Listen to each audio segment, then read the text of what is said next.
我替弟弟顶罪入狱3年，在狱中意外救了首富之子，首富给了我1个亿作为感谢费。出狱后，我第一时间打给我爸，想要和他分享这个好消息。可我爸一听到我的声音，就立马挂断了电话。我心头一紧，以为家里出了什么事，急匆匆赶回了家。可刚到门口，我就听见屋里传来弟媳夏琳不耐烦的声音：“就因为急着做房产过户，害得我产检都没做。等他回来了，就让他出去租房子。我才不要跟劳改犯住一起。”唉，这还不是为了你们好。这房子毕竟是他出的钱。听着他们的对话，我正打算敲门的手悬在半空，指尖也止不住的发抖。爸妈偏心弟弟，我早已经习惯了。可弟弟从小就黏我，我入狱也是为了替他顶罪，他总不至于也这样绝情吧？我深吸一口气，还是敲响了门。门内的声音戛然而止。妈妈开门后，看到我一脸惊讶，又眼神躲闪的拍了拍我的肩膀：“小林，你怎么就回来了？你爸刚说去接你呢。”我听着他虚伪的关心，只觉得一阵心寒。要是我刚才没有在门外听见他们的对话，或许我还会傻傻相信他。可现在看着他假惺惺的脸，我只觉得胃里一阵翻腾。没事，现在打车也方便。我刚踏进家门，弟媳就嫌恶地扫了我一眼，拿起酒精径直走过来，对着我狂喷酒精。你别多想，我给你去晦气。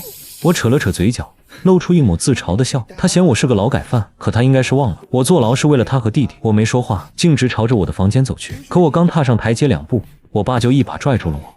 别看了，家里没你的房间。他手指间还夹着根烟，沙发旁边的烟灰缸里已经堆满了新鲜烟头，似乎是我的到来让他很烦躁。爸，我只是坐了3年牢，又不是死了，怎么连一个房间都不配拥有了吗？这事弟弟也不会同意吧？就在这时，弟弟从卫生间出来，略带为难地看着我。哥，咱家人这么多，就这么几间房哪住得过来啊？我看着弟弟为难的脸，心也跟着凉透了，冷笑2声。以前都住得下，我就坐了3年牢，怎么就住不过来了？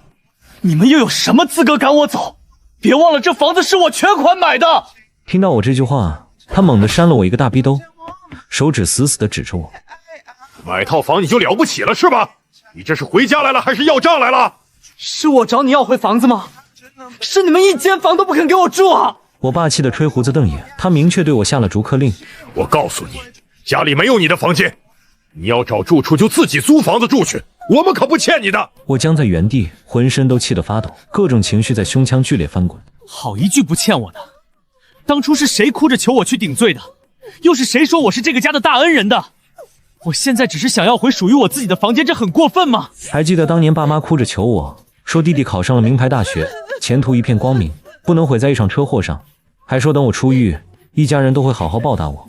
我并不想要回报，只是心疼父母，爱护弟弟，才去替弟弟坐牢。为了保下弟弟，我丢掉了工作，卖了车子，掏空了所有积蓄。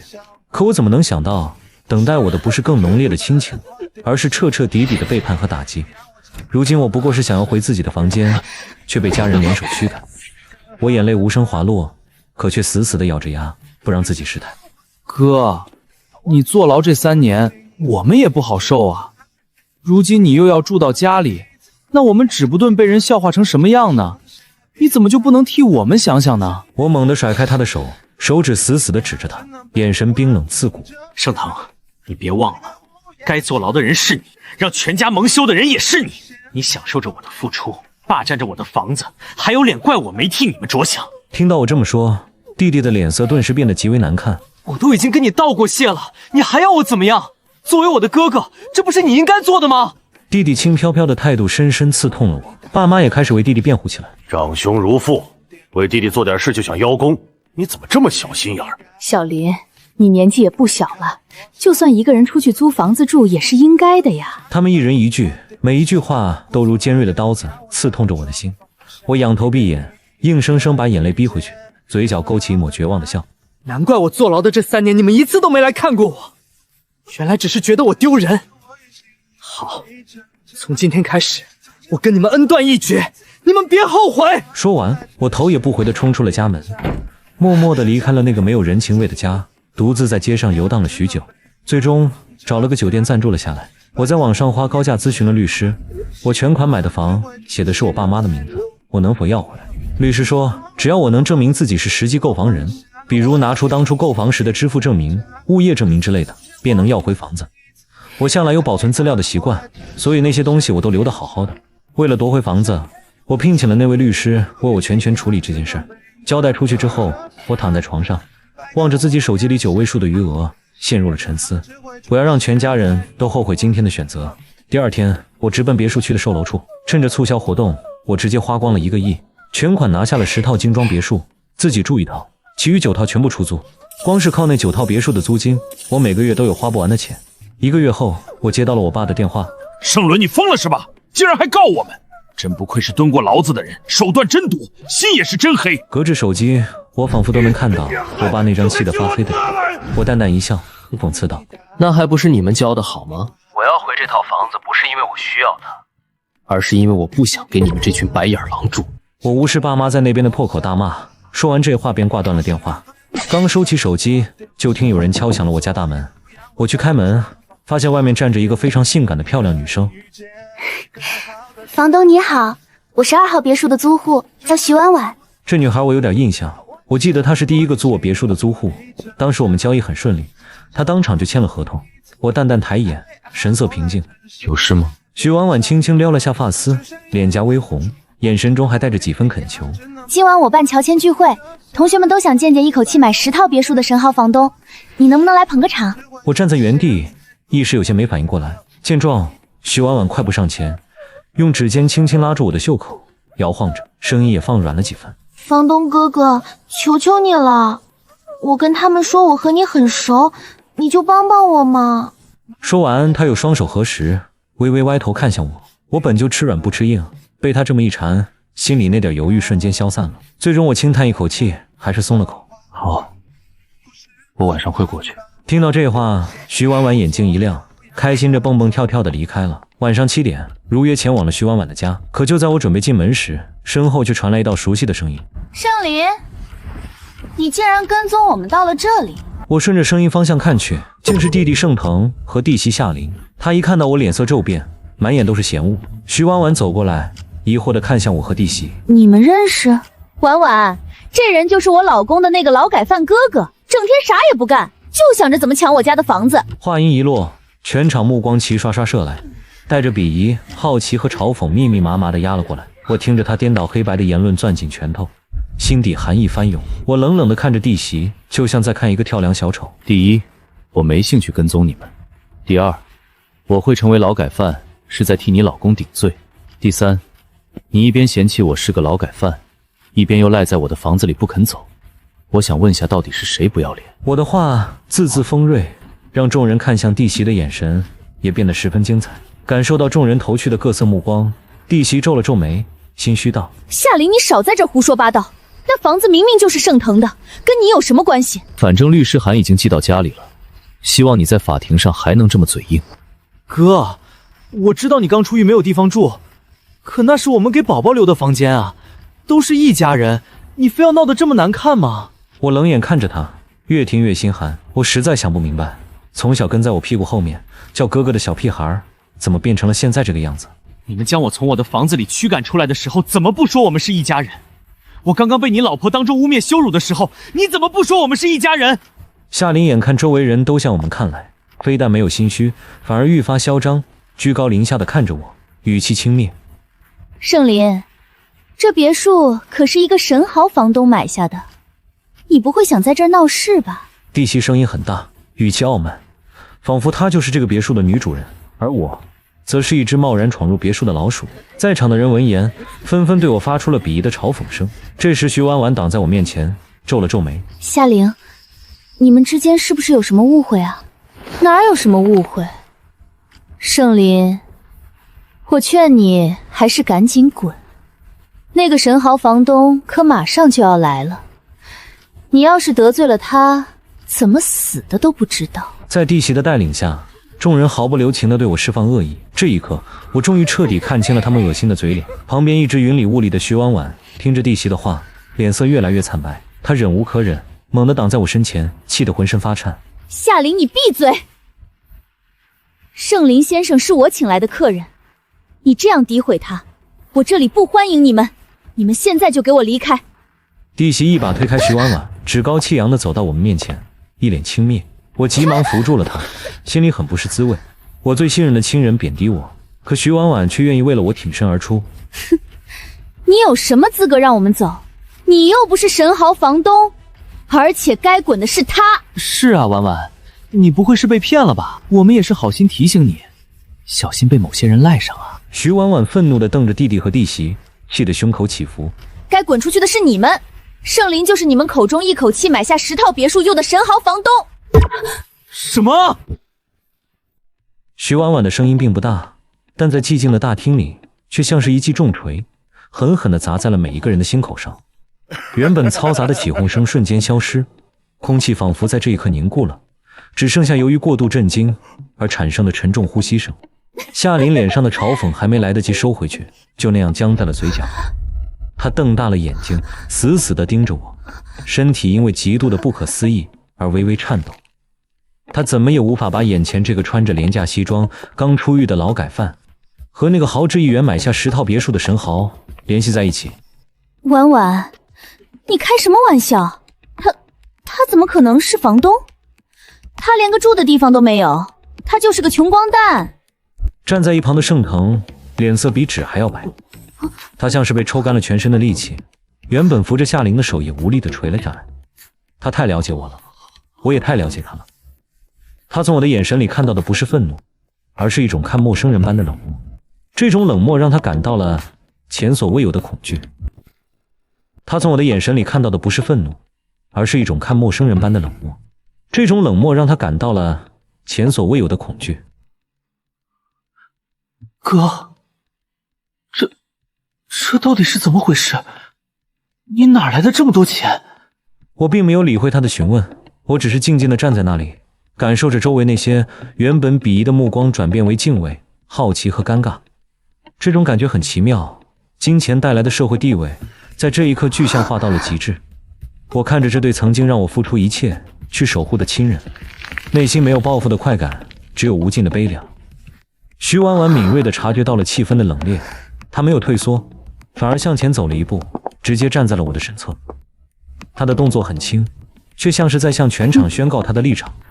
盛腾，夏琳，合同是我亲自和盛先生签的，既然你们不尊重我的贵客，这里就不欢迎你们，请你们立刻离开，不要等保安过来。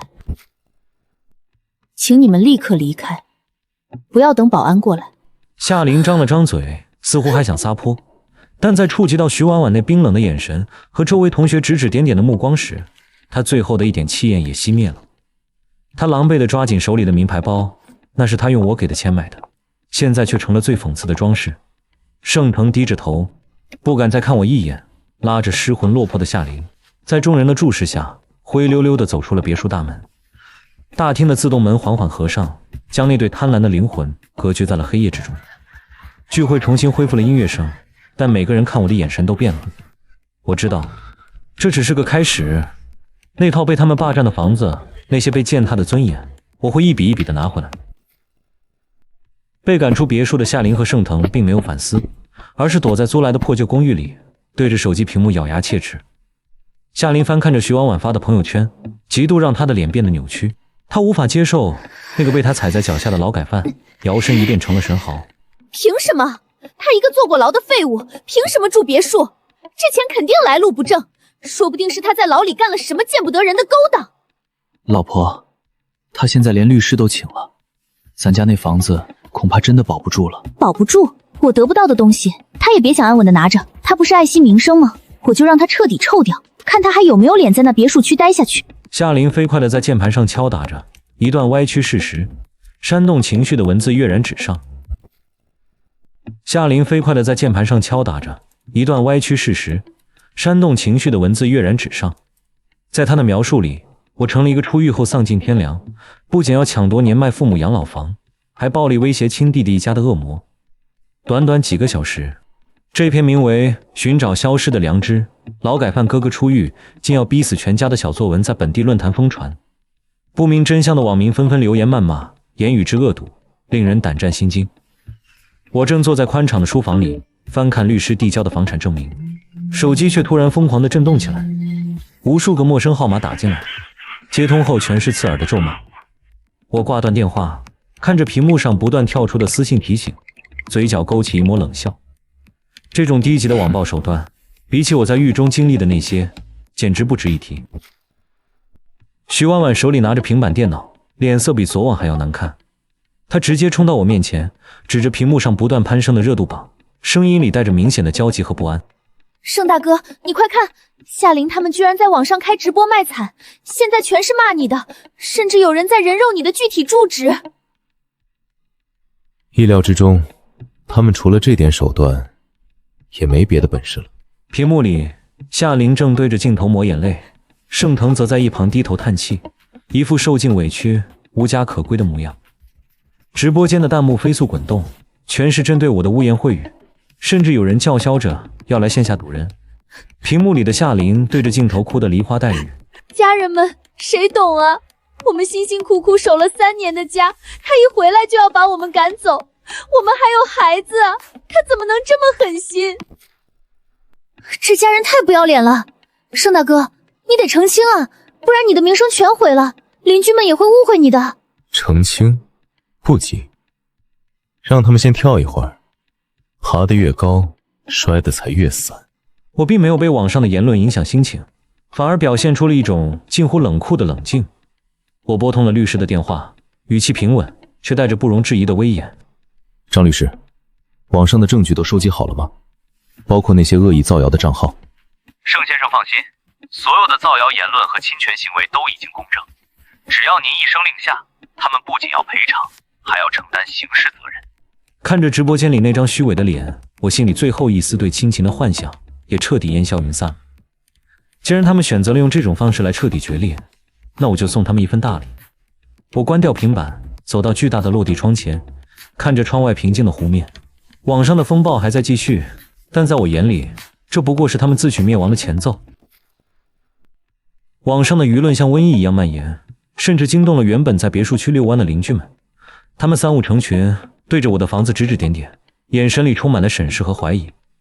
就在这时，我爸妈竟然在盛腾的带领下，气势汹汹地找上门来。他们手里拎着破旧的喇叭，一副要在这里常住不走的架势。盛伦，你给我出来！你这个不孝子，住着这么大的房子，竟然让你老子去租房住，你还有良心吗？我妈坐在地上抹着眼泪，拍着大腿。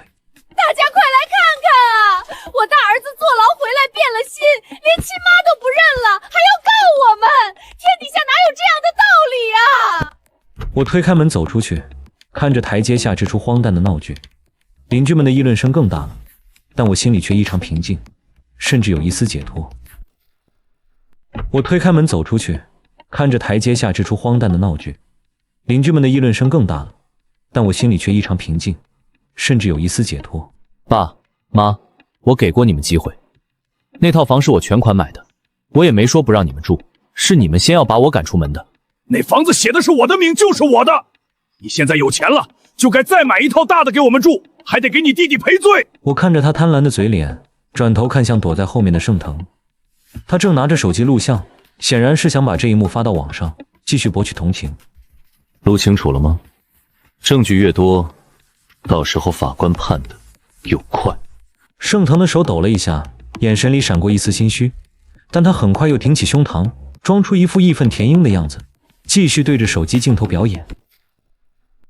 父母闹腾了一阵儿，最后被物业的保安强行劝走了。客厅里恢复了安静，我坐在沙发上，看着手机里铺天盖地的谩骂，心里却在盘算着律师交代的细节。徐婉婉敲门进来，手里端着一碗热气腾腾的面，她的眼神里满是担忧，似乎怕我被这些流言蜚语彻底击垮。盛大哥，先吃点东西吧，外面的话你别往心里去，真相早晚会大白的。谢谢你，婉婉，我没那么脆弱，这些年监狱里的日子比这难熬多了。我慢条斯理地吃着面，徐婉婉就坐在对面，静静地看着我。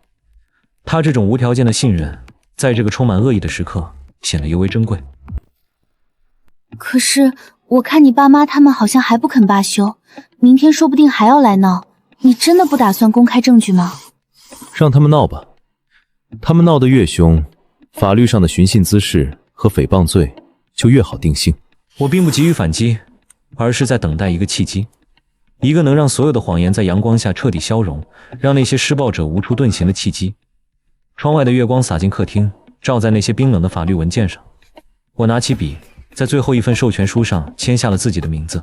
在这个漫长的夜晚，我感受到的不是愤怒，而是一种前所未有的清醒。我知道，属于我的公道正在一步步走来，而那些贪婪的人，终将为他们的所作所为付出代价。网上的谩骂已经到了白热化的地步。夏琳看着直播间里不断攀升的人气和满屏的打赏，笑得合不拢嘴。在他眼里，那不是唾沫星子，而是白花花的银子。盛腾坐在一旁，虽然眼神里还有些不安，但在金钱和虚荣心的诱惑下，那点仅存的良知早已烟消云散。老公，你快看，大家都在骂盛林那个劳改服，等他名声彻底臭了，咱们再找媒体施压，那10套别墅迟早是咱们的。老婆，咱们把当年的入狱通知书都贴出来了，万一他反咬一口说我是顶罪的，咱们怎么办？反咬？他拿什么反咬？证据早就没了。再说了，咱们有爸妈护着，谁会信一个劳改犯的话？与此同时，在2号别墅的书房里，我正静静地看着直播间里夏琳那张扭曲的脸。徐婉婉站在我身后，手里紧紧攥着平板电脑，气得呼吸都变得急促。盛大哥，他们太过分了！既然连这种谎话都编得出来，我们真的不现在就澄清吗？不急，让他们先在云端飘一会儿，爬得越高，摔下来的时候才越疼。我看着窗外漆黑的夜空，心里没有任何波澜。这种盲目的狂欢，不过是暴风雨来临前最后的余晖。第二天一早，夏琳竟然带着父母和一群自媒体博主，浩浩荡荡地堵在了别墅门口。他们架起长枪短炮，生怕错过任何一个能博取流量的瞬间。我妈坐在大门口，拍着大腿哭天喊地，声音尖锐刺耳，引得周围的邻居纷纷驻足观看。大家评评理啊！我大儿子出狱了，就变畜生了，要赶走亲爹亲妈，还要霸占弟弟的房产，这是要逼死我们老两口啊！记者们像闻到了血腥味的鲨鱼，拼命地往前挤，麦克风几乎要戳到我妈的脸上。而夏琳则在一旁故作柔弱，不时地递上纸巾，眼神却时不时地往别墅里瞟。我推开大门走出去，阳光有些刺眼。看到我现身，人群瞬间沸腾了，谩骂声、质问声排山倒海般袭来。都闹够了吗？盛林，你终于敢出来了！你这个没心的东西！当着这么多记者的面，你敢不敢把房产证拿出来给大家看看？盛腾躲在人群后面，不敢直视我的眼睛。我看着这些所谓的家人在镜头面前拼命表演着受害者的角色，只觉得一阵反胃。房产证我会拿出来的，但不是现在。我也想请各位记者朋友做个见证，看看待会儿真相大白的时候，到底是谁在撒谎。现场的气氛瞬间变得诡异的安静，我妈的哭声戛然而止。她愣愣地看着我，眼神里闪过一丝不易察觉的慌张。面对夏琳的叫嚣和记者的长枪短炮，我没有急着辩解，而是从西装内口袋里掏出了一叠整齐的复印件。这些纸张在阳光下显得格外刺眼，那是3年前购房时的银行流水和转账记录。我随手将复印件递给最前面的一位记者，他的眼神在看清数额和付款人姓名时，瞬间从兴奋变成了震惊。周围的记者也纷纷凑了上来，快门声此起彼伏。3年前，我分3次付清了房款，总计420万，每一笔钱都是从我的个人账户划出的。刚才还在地上撒泼的我妈，哭声戛然而止。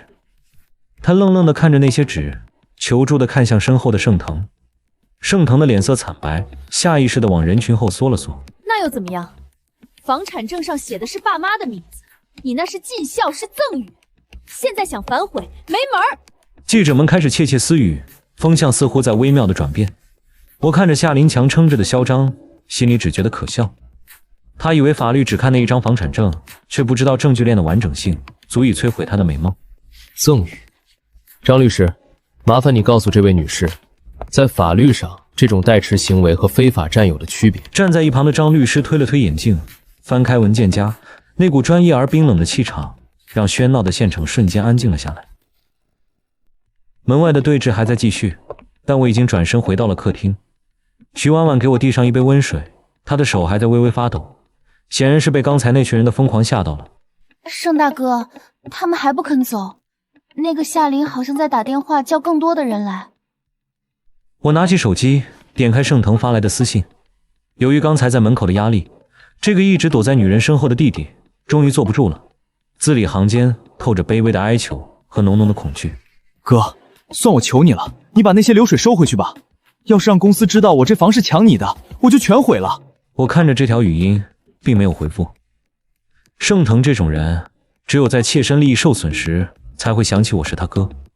我关掉手机，目光落在窗外，正对着镜头卖惨的父母身上。他们为了小儿子的前途，可以毫不犹豫地牺牲大儿子的3年。现在，他们又为了小儿子的房子，试图把大儿子彻底钉在耻辱柱上。亲情在他们眼里，不过是可以随时变现的筹码。窗外，夏琳似乎又接到了某个电话，脸色突然变得煞白。她惊恐地看向别墅2楼的方向，手里的手机差点滑落。我知道，张律师发出的第2波法律警告已经到了他的手机上。这场网暴的操纵者终于开始感受到法律的含义。就在夏琳准备撕开嗓门进行新一轮的控诉时，一辆挂着连号车牌的黑色劳斯莱斯缓缓停在了人群外围。这辆车的出现让原本嘈杂的现场瞬间安静了下来，连最激进的自媒体博主都下意识地放下了手中的云台。车门打开，一名身穿高级定制西装、气场强大的年轻人走了下来。他没有理会周围惊愕的目光，径直走向台阶上的我，在众人不可思议的注视下，和我拥抱了一下。盛哥，听说你出狱后遇到了一些麻烦，有没有需要我帮忙的？林少，一点家务事怎么惊动你了？这个年轻人正是首富林家的独子林成。3年前在狱中，我就下的正是他的命。他的出现像是一记无形的耳光，抽在了现场每一个叫嚣者的脸上。林氏集团的林少，这不可能！盛林一个劳改犯，怎么可能认识你？劳改犯？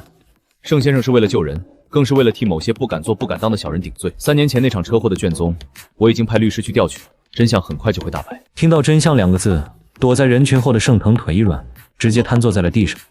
他最害怕的事情终于发生了，首富林家的介入意味着他这辈子苦心经营的谎言即将被彻底撕碎。随着凌晨的到来，门外的记者们迅速转变了阵地，他们不再追问我为什么要赶走父母，而是疯狂挖掘3年前那场车祸的疑点。风暴中心瞬间转移到了盛腾身上。客厅内，林城带来的顶级法务团队已经接管了所有的舆论公关。徐婉婉在一旁忙着端茶倒水，看着这突如其来的强援，她眼里的担忧终于散去，取而代之的是崇拜。盛哥，当年的事你太傻了，为了这种家人不值得。那时候总觉得亲情大过天，现在看透了，反而觉得轻松。就在这时，我的手机响了，是我爸打来的。这一次，他的语气里没有了先前的嚣张和咒骂，只剩下卑微的哭腔和哀求。小林啊，你快让林少住手吧！盛腾要是被抓了，咱们家就彻底完了。那是你亲弟弟啊，你不能眼睁睁看着他毁了呀！爸，我替他坐了3年牢，已经还清了。接下来的路，让他自己走吧。我挂断了电话，直接将号码拉入了黑名单。窗外，盛腾正被几个记者围堵得无处可逃。他那张曾经充满优越感的脸，此刻写满了绝望。我看着窗外的闹剧，心里却在思考着下一步。收回那套房子只是开始，我要让他们明白，那些被他们践踏的尊严和亲情，从来都不是可以随意挥霍的筹码。林城的介入像是一枚深水炸弹，彻底搅碎了盛家最后的甜蜜。盛腾被警方带走，协助调查的消息传回来时，我那原本还指望着靠网暴发财的父母，彻底陷入了疯狂。这一次，他们没有带记者，也没有带喇叭，而是像2具失去了灵魂的木偶，相互搀扶着出现在我的书房门口。爸爸那双曾经总是指着我鼻子怒骂的手，此刻正剧烈地颤抖着，他声音沙哑，带着一丝近乎哀求的颤音。小林，算爸求你了，林少那边你只要说句话，当年的事儿就能抹过去。你弟弟他还有孩子呢，他不能进去啊！我看着他额头上新添的皱纹，心里却没有一丝怜悯。这些日子的经历已经磨平了我对这个家所有的温情。我妈突然跪倒在地上，哭得泣不成声。小林，妈给你只要你放过你弟弟，那房子我们不要了，我们搬出去，我们回老家种地还不行吗？那房子本来就是我的，至于盛腾，法律会给他一个公正的裁决，而不是我。我妈的哭声在安静的书房里显得格外刺耳。我闭上眼，脑海里浮现出的是入狱前那个满腔热血的自己。那个时候的我，以为守护家人就是天职，却不知这种偏执的爱，最终成了锁住我3年的枷锁。程腾被带走后，夏琳彻底撕下了那副伪善的面孔。他知道大势已去，竟然打算在法院强制执行前，把屋子里所有值钱的东西全部变现带走。沙发被划破了，昂贵的灯具被拆卸了一半，甚至连墙上的装饰画都被他粗暴地扯了下来。他像是一只受惊的猎狗，试图在领地丧失前啃食最后一口肉。我不管，那些二手家具能卖多少是多少，还有那台冰箱，下午必须拉走。就在他忙着搬运财物时，张律师带着几名穿着制服的法院工作人员出现在了门口。看着满屋子的狼藉，张律师的眉头紧紧锁在了一起。夏女士，根据法院的保全令，这处房产内的一切固定装修和附属设施都属于保全范围。你现在的行为涉嫌故意毁坏财物。夏琳像疯了一样冲过来，手里还抓着一把剪刀挥舞着。你们滚开！这是我老公的房子，胜利那个劳改犯凭什么抢走？我宁愿毁了他，也不给他留下一砖一瓦。工作人员迅速上前制止了他。夏琳瘫坐在满是灰尘的地板上，看着那些还没来得及拉走的财物，发出了绝望的尖叫声。我站在旧房子楼下的树荫里，看着那些曾经熟悉的东西被一件件贴上封条。这里曾是我辛苦打拼买下的家，承载着我对未来的所有幻想。可现在看着它被夏琳亲手毁掉，我心里竟然感到一种前所未有的轻松。有些东西如果不彻底打碎，新的生活就永远无法真正开始。法院的封条已经贴上，夏琳因为涉嫌毁坏财物被带走调查。原本喧闹的走廊此刻陷入了死一般的寂静，只有我那年迈的父母像是丢了魂一样瘫坐在冰凉的台阶上。我看着这扇曾经亲手挑选的防盗门，上面的油漆已经剥落，就像这个家摇摇欲坠的亲情。爸爸抬起头，那双浑浊的眼睛里不再有往日的威严，只剩下无尽的哀怨。他声音沙哑，带着一丝颤抖。小林，你真的要把我们赶尽杀绝吗？你弟弟在里面吃苦，你却在这里收房子，你的良心真的被狗吃了吗？爸，良心这东西，3年前我就在监狱里磨没了。这房子我会重新装修，但从今天起，它不会再让你们踏入一步。我妈听到这话，又要拍腿嚎哭，却被一双温柔但有力的手扶住了。徐婉婉不知道什么时候出现在了走廊尽头，她穿着一身干练的职业装，手里拿着几份法律文件。她礼貌地对着我父母点了点头，语气却不容置疑。叔叔阿姨，我是盛先生的私人助理，关于这套房产的后续处理，法律程序已经走完。如果2位继续骚扰，我会代表盛先生申请人身限制令。父母被徐婉婉那股职场精英的气场震慑住了，他们习惯了在家里撒泼打滚，却最怕这种讲法律、讲规矩的体面人。看到他，我有些意外。你怎么过来了？林少说你这边缺个懂法律又细心的帮手，我就自荐过来了。盛大哥，有些脏活累活没必要亲自动手，交给我处理就好。我看着徐婉婉，心里涌起一股暖意。在这个众叛亲离的时刻，这个原本只是租户的女孩，却成了我最坚实的后盾。虽然收回了房子，但夏琳并没有彻底消失。她利用取保候审的空隙，竟然通过各种关系约到了徐婉婉。她以为徐婉婉只是我雇来的临时工，想通过收买的方式从内部瓦解我的防线。夏琳坐在桌对面，即便浓妆艳抹也掩盖不住眼底的憔悴。她从包里掏出一张银行卡，轻轻推到徐婉婉面前。夏琳压低声音，眼神里闪烁着贪婪。婉婉，算我求你了，只要你帮我把那份购房通的原件弄想通，这张卡里的50万就都是你的。徐婉婉优雅地喝了一口咖啡，放下杯子，嘴角勾起一抹嘲讽的弧度。她看着夏琳，像是在看一个跳梁小丑。夏女士，你可能搞错了一件事，我不是盛先生的员工，我是他的事业合伙人。你刚才诱导我销毁证据的行为，我已经全程录音了。夏琳脸色瞬间变得惨白，猛地站起身。你这个家伙，你敢耍我！你别被他那点臭钱骗了，他就是个坐过牢的废物！我推门而入，看着夏琳狼狈的样子。她曾经是我弟媳，我甚至考虑过给她买车买房，可她却选择了最贪婪、最恶毒的一条路。我看着她，眼神里只有失望。你最后的一点机会也被你自己亲手毁了。张律师已经在楼下了，关于你行贿和伪造证据的事，去跟法官解释吧。夏琳瘫倒在椅子上，嘴唇颤抖着，却发不出声音。窗外的阳光洒进包厢，却照不进她阴暗的内心。我转头看向徐婉婉，她对我眨了眨眼，那份默契在空气中静静流淌。这场关于贪婪与背叛的较量，胜负早已注定，而真正的清算才刚刚开始。夏琳被带走后，我那原本还算硬朗的爸爸突然病倒了。他躺在医院的病床上，额头上敷着毛巾，嘴里不停地念叨着盛腾的名字。我知道这是他们最后的底牌，用亲情的绑架逼我撤诉。我推门进去时，我妈正坐在床边抹眼泪。看到我，她没有像往常那样跳起来大骂，而是颤巍巍地拉住我的衣角，眼神里满是祈求。小林，你爸的心脏受不了了，医生说不能再受刺激，你就看在这一家人快散了的份上，放过你弟弟和夏琳吧。我抽出衣角，语气平静的没有一丝波澜。妈，3年前我入狱的时候，我的心也碎了。那时候，谁又看在一家人的份上放过我了？躺在床上的爸爸突然剧烈的咳嗽起来，他颤抖着手指着我，想说什么却发不出声音。我看着他，心里没有愤怒，只有一种看透世俗的疲惫。你这个逆子，你是要逼死我！盛伦，医生说你只是血压升高，没什么大碍。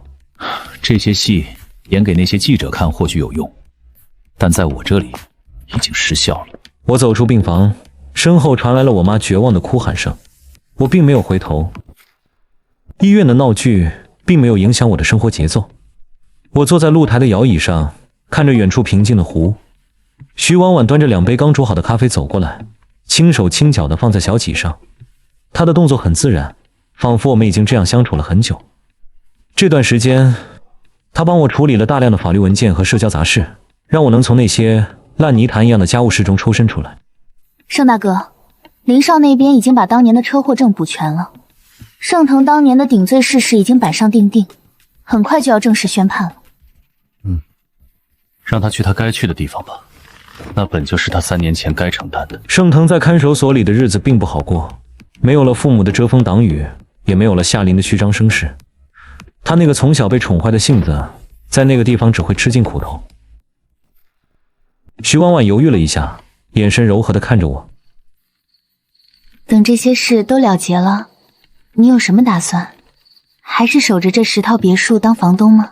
我看着远方，嘴角露出一抹淡笑。这只是开始，那3年的空白，我要用更有意义的方式填补回来。婉婉，到时候你愿意继续帮我吗？徐婉婉没有说话，只是笑着点了点头，眼神里闪烁着亮晶晶的光芒。我知道，那些阴暗的、腐朽的过去正在一点点剥落，而新的生活正向着湖面上的朝阳缓缓升起。随着林家提供的关键证据入卷，3年前那场被掩盖的车祸真相终于大白于天下。盛腾因肇事逃逸及教唆他人顶罪，被依法判处有期徒刑4年。宣判的那一刻，盛腾整个人瘫软在被告席上。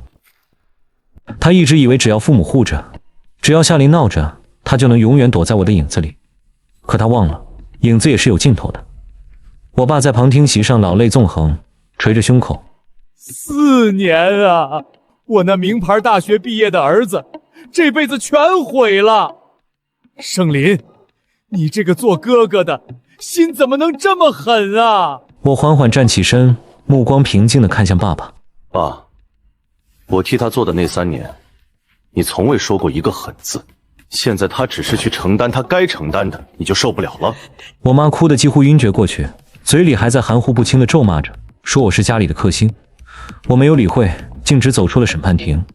外面的冷风吹在脸上，我却感到了一种前所未有的轻松。盛先生，夏林那边因为涉嫌多项罪名，刑期恐怕也不会比盛腾短。这套房产的纠纷已经彻底结案了。结案了，但这只是我新生活的开端。张律师，帮我联系一下林少，我想启动那个投资计划了。好的，盛总。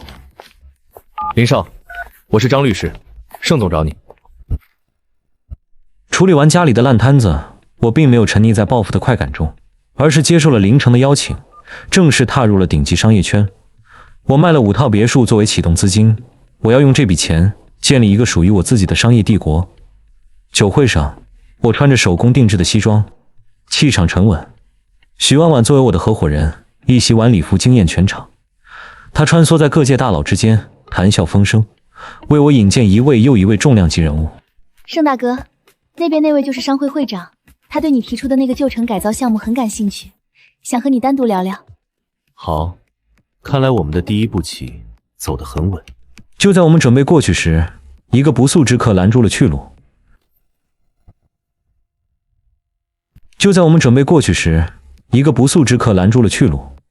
那是江城有名的地产大亨赵总，他晃着酒杯，笑得阴阳怪气。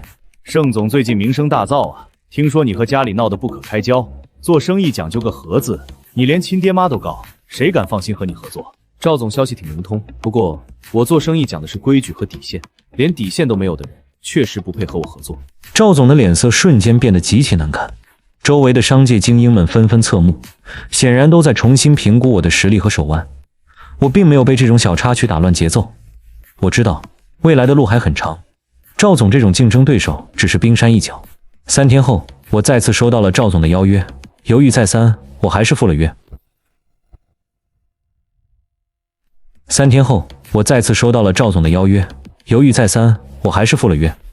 一进门就看到赵总坐在真皮沙发上，手里把玩着2颗玉石转球，脸上挂着那种自以为拿捏住他人命门的伪善笑容。他以为利用我那对极品父母闹出的丑闻，就能逼我在旧城改造的项目上让步。我坐在他对面，气定神闲地喝着茶。徐婉婉站在我身后，将一份厚厚的文件袋轻轻放在了大理石茶几上。文件落地的声音沉闷有力，像是一记预警。赵总看着我，一脸不屑，张嘴吐出一口烟圈，语气轻蔑：盛总，考虑的怎么样了？现在的网暴可还没停呢，只要你把那块地转给我，我保证明天那些记者就会消失，你依然是那个风光的成功人士。我放下茶杯，嘴角微扬，冲徐婉婉摆了摆手。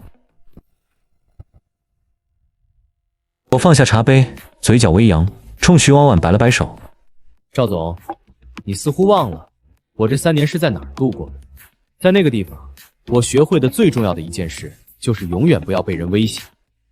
徐婉婉打开文件，里面全是赵总这些年通过非法手段强拆、偷税以及挤装行贿的实证。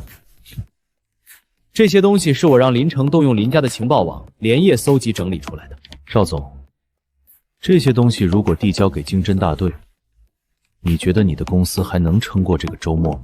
赵总脸上的笑容瞬间僵住，手里的玉石转球发出了刺耳的碰撞声，他的额头开始渗出细密的汗珠，原本嚣张的气焰在证据面前瞬间崩塌。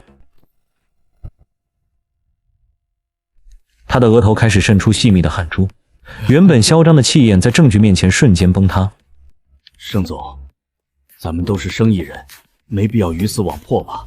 我站起身，整理了一下西装，嘴角挂着一抹势在必得的笑。鱼会死，但我的网不会破。赵总，我也不想与你为敌，否则咱们只能法庭见。我头也不回地走出了包厢，身后的赵总瘫坐在沙发上，像是一堆烂泥。商场上的风波暂时平息，但生活给我的考验才刚刚开始。半年后，夏琳在监管医院产下了一名男婴。由于盛腾和夏琳都在服刑，夏家又是这孩子为累赘，兜兜转转，这襁褓最终还是被送到了我的书房里。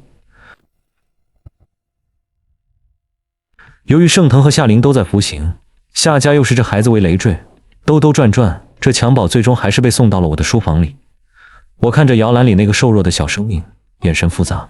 他叫什么名字？夏琳没给取，出生证明上那一栏是空的。盛大哥，你真的决定了吗？收养这个孩子，意味着你这辈子都要和那2个人的阴影纠缠在一起。我担心你。我看着徐婉婉温柔的目光，对小婴儿伸出了手，指尖被婴儿的小手紧紧攥住。他没得选，但我有的选，就叫他是盛念吧，纪念我那段死去的亲情，也提醒我别再重蹈覆辙。就叫他是盛念吧，纪念我那段死去的亲情，也提醒我别再重蹈覆辙。我顶着外界的非议，正式办理了收养手续。为了给念儿一个安静的成长环境，我放慢了商业扩张的脚步，而徐婉婉也推掉了许多高薪职位，成了这个家里最温柔的守护者。时光荏苒，转眼间3年过去了。别墅院子里的银杏树黄了又绿，3载寒暑在指尖悄然划过。念儿从那个只会啼哭的婴孩，长成了一个背着小书包，迈着小短腿跟在我身后喊爸爸的小豆丁。爸爸，婉婉阿姨说今天带我去动物园，你快点呀！好。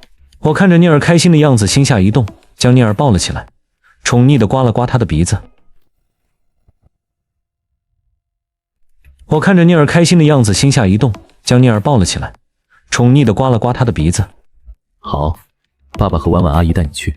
这3年的平静，偶尔也会被刺耳的杂音打破。我那对父母每隔几个月就会出现在别墅区门口，理由永远离不开钱。盛腾在里面需要打点，或者夏琳生病了需要医药费。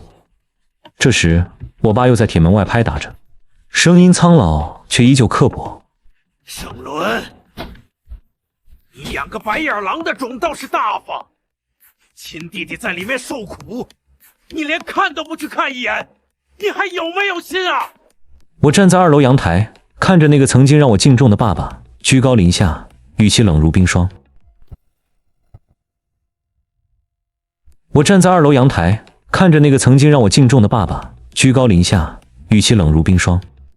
我给你们的养老金足够过活，至于盛腾，那是他该赎的罪，谁也替不了。我关上窗户，将那些咒骂声隔绝在世界之外。怀里的聂儿正咯咯地笑着，他是我这3年里唯一的慰藉。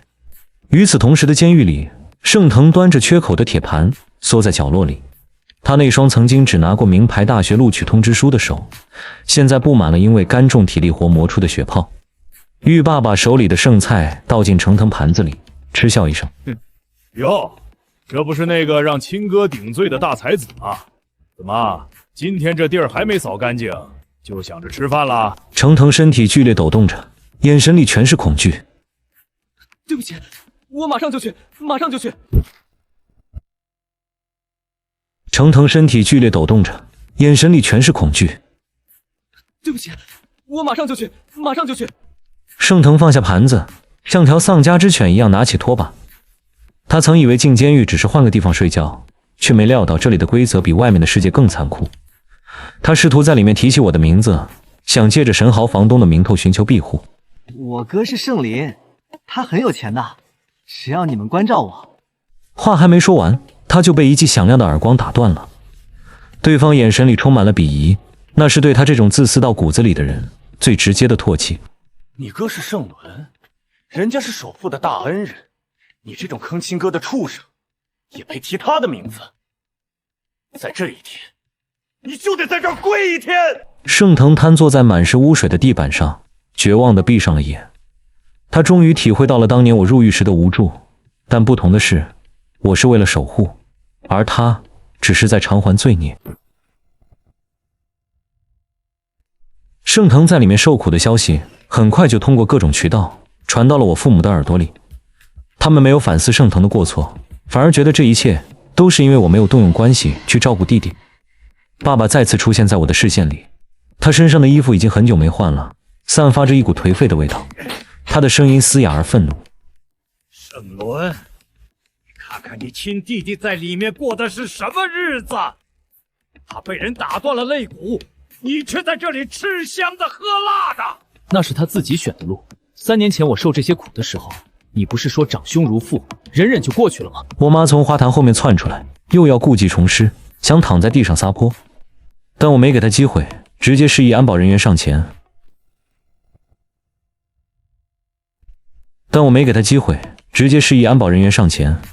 大家快来看啊！圣林，要逼死亲爹亲妈了！他养个野种都不管亲弟弟的死活。我冷冷地看着他们，眼神里最后一点波澜也消失了。那个叶种是盛腾和夏琳的亲骨肉，你们要是再在这里闹，我就让律师去监狱告诉盛腾，他的父母是怎么对待他唯一的孩子。我妈的声音戛然而止，她像被掐住脖子的老母鸡，愣愣地看着我。他们不知道聂儿就是盛腾和夏琳的孩子，此刻全都愣在了原地。我嘴角勾起一抹嘲讽的笑，转身准备回房间，我爸却叫住了我，语气里带着一丝小心翼翼的讨好与期待。小林，让我看看孩子好吗？小林，让我看看孩子好吗？我头也没回的朝屋内走去，我不会让他们接触聂儿，我不信任他们。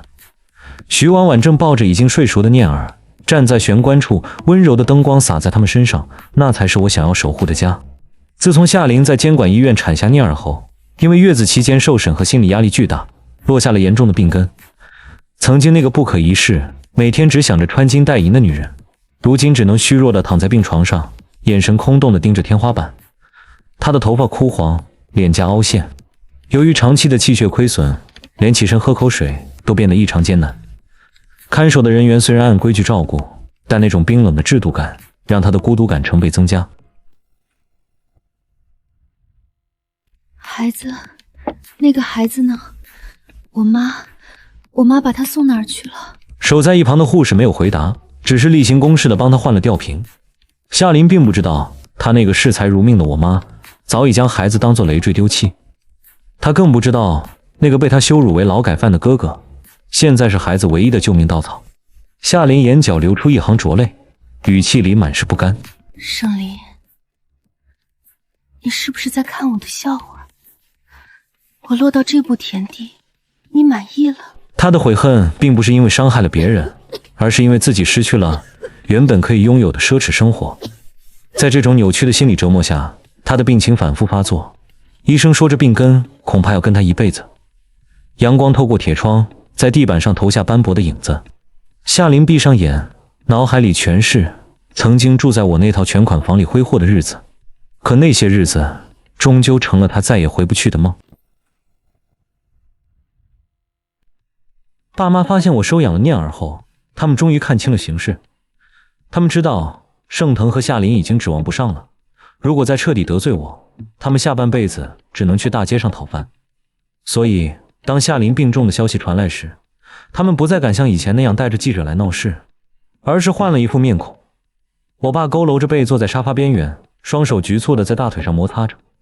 我妈则在一旁不停地抹着眼泪，眼神时不时偷瞄我的反应，卑微的像两个犯了错的孩子。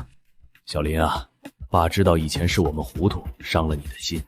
现在你弟弟进去了，夏琳又在医院落下了病根，咱们家真的只能靠你了。是啊，小林，妈现在每天都后悔当初不该那么对你。夏琳的病得花不少钱，你看能不能看在念儿的面子上拉扯他一把？我放下手中的报表，冷冷地看着他们。这种迟来的卑微并没有让我感到快感，反而让我觉得更加讽刺。如果我还是那个刚出狱、一文不名的劳改犯，他们还会这样低声下气地跟我说话吗？你们是怕我不给你们养老金，还是真的觉得夏琳可怜？我爸的脸皮抽动了一下，眼神里闪过一丝被戳穿的尴尬，但他很快又挤出一副笑脸。哪能呢？你是我们的亲儿子，我们当然是想一家人好好的。夏琳的病根要是治不好，以后念儿长大了也没法跟他交代，不是？就在这时，徐婉婉抱着念儿从楼上走下来。看到这一幕，念儿下意识地往徐婉婉怀里缩了缩。盛大哥，念儿该午睡了。关于夏琳的医药费，律师那边说，如果按法律程序走，我们只需要承担极小的一部分。我妈一听法律程序立刻急了，但她又不敢大声嚷嚷，只能眼巴巴地望着我，眼神里充满了算计后的焦虑。她压低声音：小林，别听律师的，那都是外人，咱们才是一家人，你就当是积德行善，帮帮夏琳吧。妈，我看着他们这副为了生存而不得不低头的模样，心里最后一点温情也在慢慢消散。他们不是变好了，只是变弱了，而我正在考虑这场关于救赎的戏码到底该如何演下去。还没等我想好怎样对待夏琳，就得知夏琳因为长期的心理扭曲和身体病根的反复折磨，最终在一个寒冷的深夜，在监管医院孤独地闭上了眼。她到死都没能再见一眼那个孩子，也没能等到盛腾出狱。没过多久，盛腾刑满释放，4年的牢狱生活彻底摧毁了他的自尊，却滋生了他骨子里的暴力。他走出监狱大门时，头发花白的父母早已等候多时。他们不仅没有因为盛腾的罪行而反思，反而变卖了老家最后的家产，打算供养这个他们最疼爱的小儿子。可盛腾早已不是他们记忆中的那个彬彬有礼的高材生了。盛腾一脚踢开父母递过来的行李包，眼神阴狠。就带了这么点钱，这几年你们在外面吃香的喝辣的，就给我住这种破出租屋。小腾，爸妈没本事，钱都给你和琳琳治病打点用了，咱们先安顿下来，爸明天就去工地找活干，妈去给人当保姆，肯定能养活你。盛腾冷哼一声，看着父母佝偻的背影，眼神里没有一丝感激，只有理所当然的索取。他在狱中学会了欺软怕硬，而现在全世界最软的柿子就是他的亲生父母。快点走！还有，别在我面前提盛林那个家伙，等老子缓过劲儿来，迟早要让他把欠我的都吐出来。爸妈对视一眼，唯唯诺诺地跟在后面。他们以为找回了依靠，却不知自己亲手接回家的是一个永远无法填满的深渊。盛腾出狱后不久，便被查出患了绝症，病痛的折磨让他变得更加疯狂。他每天躺在床上，对着辛苦打工回来的父母拳打脚踢，稍有不如意便破口大骂。这药怎么这么苦？你们是不是想毒死我省钱？滚出去挣钱！我要吃肉，我要喝酒。小腾，妈今天干了12个小时，实在没钱了。你哥那边……别提他了，他早就把咱们拉黑了。这就是命啊，咱们自己选的命。与那边的地狱生活截然不同，我的生活正步入从未有过的美满。收回了所有房产后，我将事业交给了专业的团队管理，更多的精力放在了家庭上。我和徐婉婉也在一个风和日丽的好日子领了证。这天，聂儿拿着满分的卷子跑了过来。婉婉妈妈，爸爸，婉婉妈妈，看我拿了第1名。婉婉温柔地擦去聂儿额头的汗，期待地看向我。盛大哥，明天咱们带念儿去海边度假吧，她也该放松一下了。我接过卷子，将念儿抱起，眼神里满是幸福和宠溺。好，听你的。只要咱们一家人在一起，去哪儿都好。偶尔我也会从律师那里听到那家人的消息，听说盛腾在病痛中哀嚎，听说父母在劳累中悔恨，但我已经不再关心了。阳光洒在别墅的草坪上，聂儿的笑声清脆悦耳。我牵起徐婉婉的手，感受着掌心的温度。经历过黑暗的人，才最懂得珍惜眼前的光明。这一生还很长，而我们的幸福才刚刚开始。